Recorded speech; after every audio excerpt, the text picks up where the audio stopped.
எங்கும் ஜெயம் எதிலும் ஜெயம் இனிமேல் நமக்கு இல்லை பயம். நான் உங்களுடைய மாலா சுப்பிரமணியம் பேசுகிறேன்ப்பா. அதாவது நாளான்னைக்கு வியாழக்கிழமை, நாளைக்கு செவ்வாய் இல்லையா, புதன் இல்லை வியாழக்கிழமை, அமாவாசை கழிஞ்சிட்டு பிரதமை வரும் இல்லையா, அந்த நாளையில் சோடச நவராத்திரி ஆரம்பிக்கிறது. ஆனி மாதம் ஜூன் மாதம் மேலே எப்போவுமே வருங்கிறது நிறைய பேருக்கு தெரிஞ்சிருக்கும். அது இப்போ எல்லாருமே எவ்ரி இயர் அதை வருஷம் அதை பண்ணின்னு இருக்கா. ஆக்சுவலி நிறையா பேர் ஆற்றுல இந்த மாதிரி அம்மனுடைய சிலையோ இல்லை அம்மனுடைய வாராகி ஃபோட்டோவோ ஏதோ ஒன்று இருந்ததுன்னா அன்றைக்கி ஆரம்பித்து அன்னையிலேருந்து 9 நாட்கள். ஏன்னா அவளுக்கு வந்துட்டு இந்த உழவர் இதெல்லாம் ரொம்ப பிடிக்கும், பயிர் வளர்ச்சி ரொம்ப பிடிக்கும், விவசாயம் ரொம்ப பிடிக்கும். அப்படிங்கிறதுனால இந்த நாளையில் அதை ஆரம்பித்து களை எல்லாத்தையும் கெடுதல் எல்லாத்தையுமே நீக்கி எங்களுக்கு நல்லதை கொடுங்க அப்படிங்கிற மாதிரி முதல்ல இதை ஆரம்பிக்கிறவா முதல்ல உங்களுடைய குலதெய்வத்துக்கு இந்த மாதிரி காமாட்சி விளக்கை ஏற்றி வச்சுட்டு அதுக்கப்புறமா உங்களுடைய நீங்கள் பூஜை ஆரம்பிங்க. இல்லை நான் எவ்ரி இயர் பண்ணிட்டு இருக்கேன்னா பரவாயில்ல, சரியா. நீங்கள் அந்த மாதிரி முதல்ல நீங்கள் இந்த மாதிரி ஆரம்பிக்கிறீங்கன்னா அம்மனுடைய ஃபோட்டோ எடுத்து அதை நன்னா தொடச்சி அதுக்கு குங்குமம் போட்டு அதெல்லாம் வச்சு உங்கள்கிட்ட என்ன மாதிரி என்ன இது மணியோ செயினோ ஏதோ ஒன்று இருக்குது அதை அழகாக அலங்காரம் பண்ணி அதை போட்டு விட்டுட்டு பூவும் அழகாக வச்சுட்டு இந்த மாதிரி ஒரு விளக்கு ஒன்று ஏற்றி வச்சுருங்கோ. அது பாட்டுக்கு ராத்திரி எப்படியும் குறைஞ்சது ஒரு மணி நேரம் 1.5 மணி நேரமாவது சாயங்காலத்தில் அது எரியும். அது வந்துட்டு தனியாக அம்மனுக்காக ஏற்றப்பட்ட விளக்காக இருக்க வேண்டும். ஆற்றுல இருக்கிற ஏற்றுற விளக்கு வேறு. அதுக்கப்புறம் ஒரு ஸ்லோகம் ஒன்று இருக்குது, நான் அதையும் சொல்கிறேன் உங்களுக்கு. அவளுக்கு பிடிச்சது என்னென்னா அந்த நிலக்கடலை பச்சை வேர்க்கடலைம்பா, நிலத்துக்கு அடியில் விளையிறது எல்லாமே அவளுக்கு பிடிக்கும் அப்படின்பா.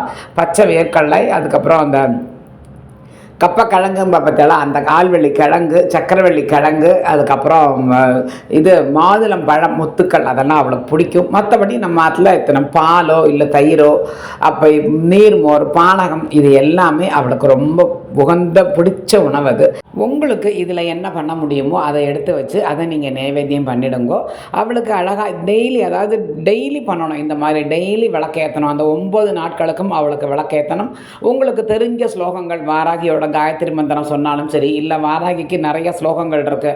நான் ஆல்ரெடி சொல்லியிருக்கேன் தெரியுமா. ஓம் பஞ்சமி, ஓம் தண்டநாதா, ஓம் சங்கேதா, ஓம் சமயேஸ்வரி, ஓம் சமய சங்கேதா, ஓம் வாராகி, ஓம் போத்ரணி, ஓம் சிவா, ஓம் வார்த்தாளி, ஓம் மகாசேனா, ஓம் ஆக்ஞா சக்கரேஸ்வரி, ஓம் அரிஞை, அதுவும் இருக்குது. இனி ஒரு ஸ்லோகமும் இதில் நான் கொடுக்குறேன்.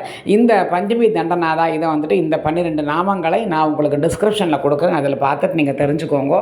அதாவது என்ன எனக்கு வேணும் அப்படின்னு இந்த 9 நாட்களில் கேட்டாலும் அவள் கண்டிப்பான முறையில் கொடுப்பா அப்படிங்கிற மாதிரி ஒரு ஐதீகம் இருக்குது.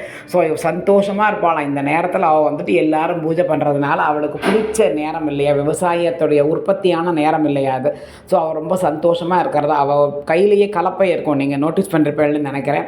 ஸோ அவளுக்கு பிடிச்ச காலம். அதனால் இந்த காலத்தில் இந்த நேரத்தில் நீங்கள் நன்னா அந்த 9 நாளுமே முடிஞ்சால் உபவாசம் இருக்க முடிஞ்சால் ஒரு வேளை உணவு எடுத்துக்கோங்க. அப்படி இல்லை 2 வேளையும் சாப்பிடுங்க. ராத்திரி ஒரு வேளை மட்டும் பாலோ பழமோ சாப்பிட்டுட்டு நீங்கள் படுத்துக்கோங்க.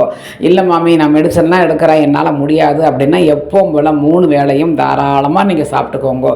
பட்னி இருந்தால் தான் நான் வருவேன் எந்த தெய்வமுமே சொன்னது கிடையாது, அந்த மாதிரி கிடையவே கிடையாது. ஸோ உங்களால் முடிஞ்ச வரைக்கும் விளக்கேற்றி இந்த மாதிரி என்ன நைவேத்தியம் உண்டோ அதை நீங்கள் பண்ணுங்க. இந்த 9 நாட்கள் நீங்கள் பண்ணினீங்கன்னா கண்டிப்பான முறையில் இந்த 9 நாட்கள் முதல்ல பண்ணினாலும் சரி, இல்லை மம்மி நான் வருஷம் பண்ணிட்டு இருக்கேன் எனக்கு ஒரு நல்ல சேஞ்ச் இருக்குன்னு சொல்கிறவளுக்குமே சரி, கண்டிப்பான முறையில் ஒரு நல்லது, அதாவது நினைத்த காரியங்கள் கண்டிப்பாக நிறைவேறும். எனக்கு பண வரவு வேணும், எனக்கு திருமண பாக்கியம் வேணும், எனக்கு இந்த ஆற்றில் இருக்க முடியல, இல்லை வேறு எங்கேயாவது நான் போகணும், வீடு மாறி போகணும், இல்லை எனக்கு சொந்த வீடு வேணும், நிலம் வேணும், அந்த மாதிரி நீங்கள் எந்த ஒரு கோரிக்கையை வைத்தாலும் அது கண்டிப்பாக நிறைவேறும். இதோ அந்த ஸ்லோகம்.